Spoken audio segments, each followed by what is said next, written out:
The mountain air was usually crisp in late autumn, carrying the scent of pine and damp earth down into the valley.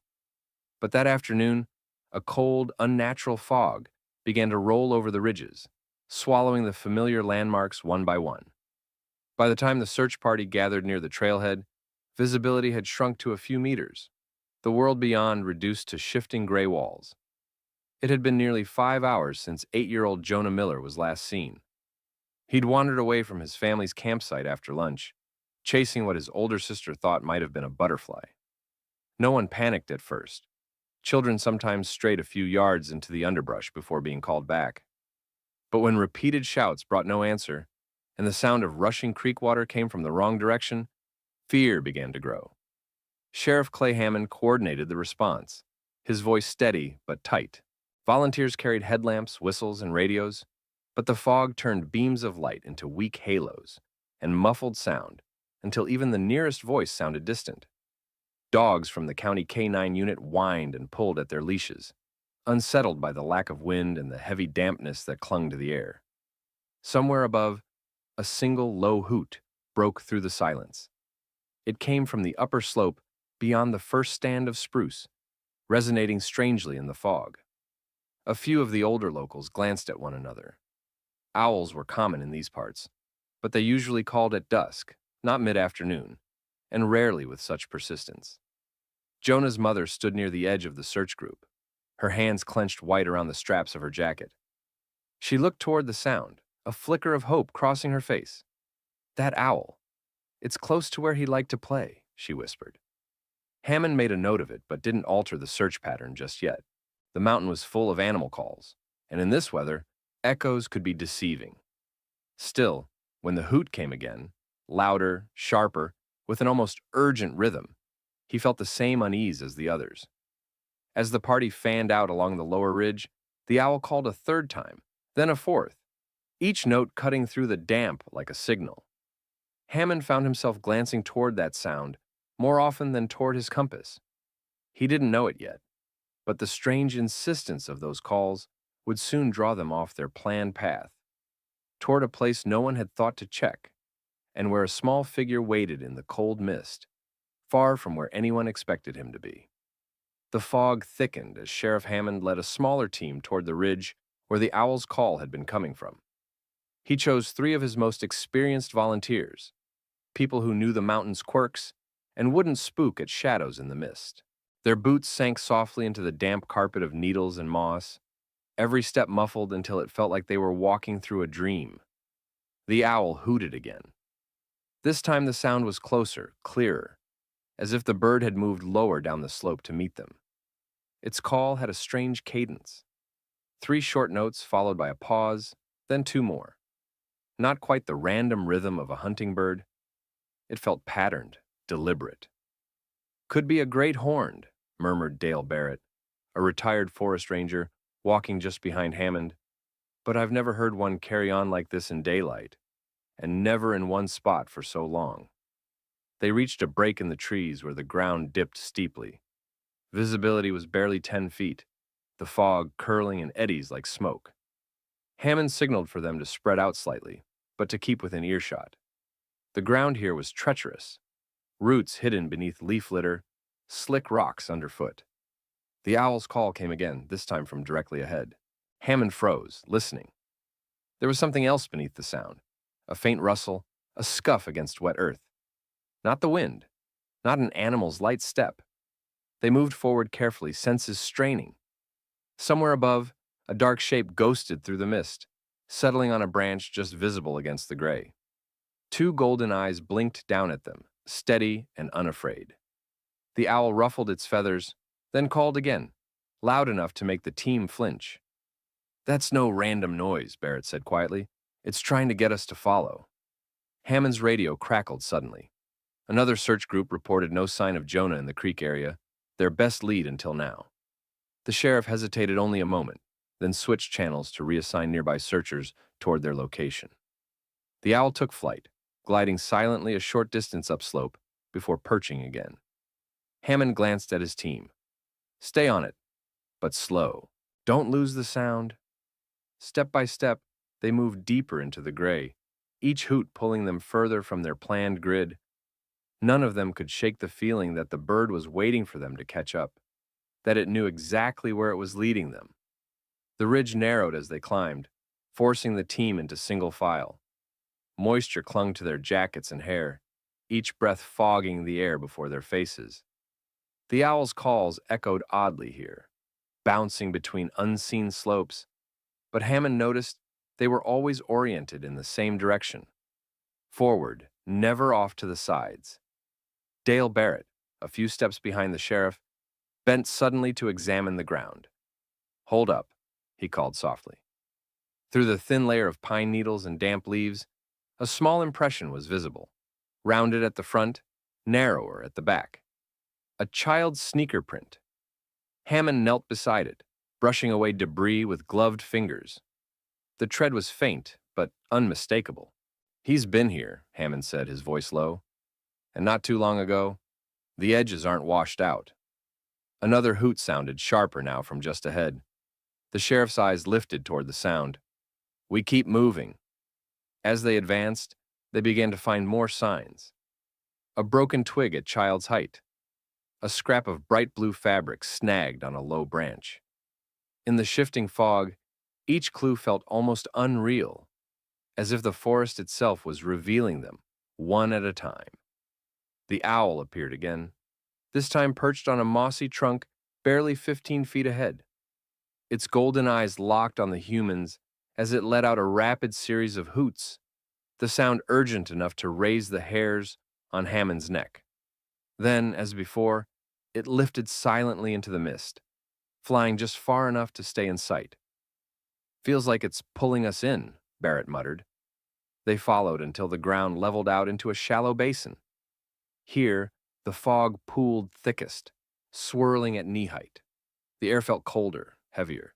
Somewhere in the whiteness, a faint sound emerged. A muffled whimper, the kind that pierced straight through Hammond's ribs. "Jonah," the sheriff called, his voice careful but firm. Silence for a moment. Then, another soft, trembling noise, closer this time. The owl hooted once more, then went still, watching from its branch as the rescuers stepped forward into the heart of the fog. They were close now, closer than they'd been all day. The fog thinned just enough for shapes to emerge. A tangle of fallen spruce trunks, their roots jutting up like dark ribs, forming a low shelter against the slope. Beneath the twisted mass of branches, movement caught Hammond's eye. A small, curled shape, still as stone, except for the faint rise and fall of breathing. "Jonah!" Hammond's voice cracked, carrying both command and relief. He dropped to one knee, pushing aside damp boughs, until his gloved hand found the boy's shoulder. The child flinched, then turned his face upward. His cheeks were pale, lips tinged blue from the cold, eyes wide with the shock of hours spent alone in the mist. "It's okay, buddy. We've got you," Hammond said, voice softer now. He unzipped his jacket and wrapped it around Jonah, feeling the boy's shivering ease slightly under the sudden warmth. Barrett knelt beside them, checking for injuries. "Cold exposure, maybe a sprained ankle, but he's alert," he murmured. "We need to move him slow." The owl gave a single low hoot from directly above, as if confirming the rescue. Hammond glanced up. The bird was perched just over the hollow, feathers damp but eyes still bright, watching every movement. Jonah's voice was barely audible. "I followed the fog. Then I couldn't find the trail. I heard the owl. It stayed close.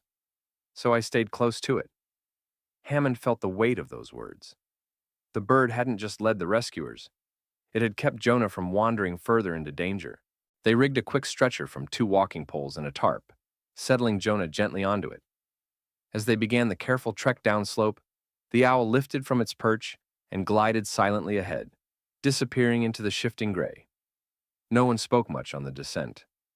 Every few minutes, the fog would part just enough to show the owl's silhouette waiting on a branch or boulder, always a short distance in front, as though guiding them all the way back. When they finally saw the faint outlines of the trailhead through the mist, Hammond looked back up the slope. The owl was gone, swallowed by the mountain. But the echo of its relentless calls still rang in his memory.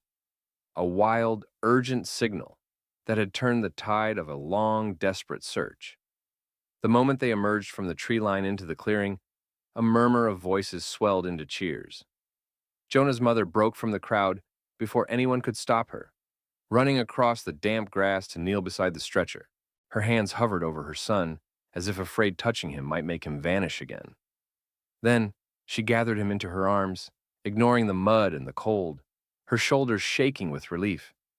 Paramedics moved in quickly, checking Jonah's vitals and wrapping him in thermal blankets. Hammond stepped back to give them space, feeling the tension in his own shoulders begin to ease for the first time that day. The boy was cold, shaken, but alive, and in the mountains, that counted as a miracle. Barrett came to stand beside him, watching the paramedics work. You know, if anyone had told me I'd be following an owl through fog to find a lost kid, I'd have called them crazy, he said. Hammond gave a small, tired smile. Maybe, but I've learned to take help wherever it shows up. Jonah's mother looked up at them. He kept saying the owl was with him, she said, that it stayed close, calling, so he wouldn't be scared. Do you think? She hesitated. Do you think it knew? Hammond didn't answer right away. His mind returned to the bird's golden eyes, the way it had waited for them between short flights, never losing sight of the boy.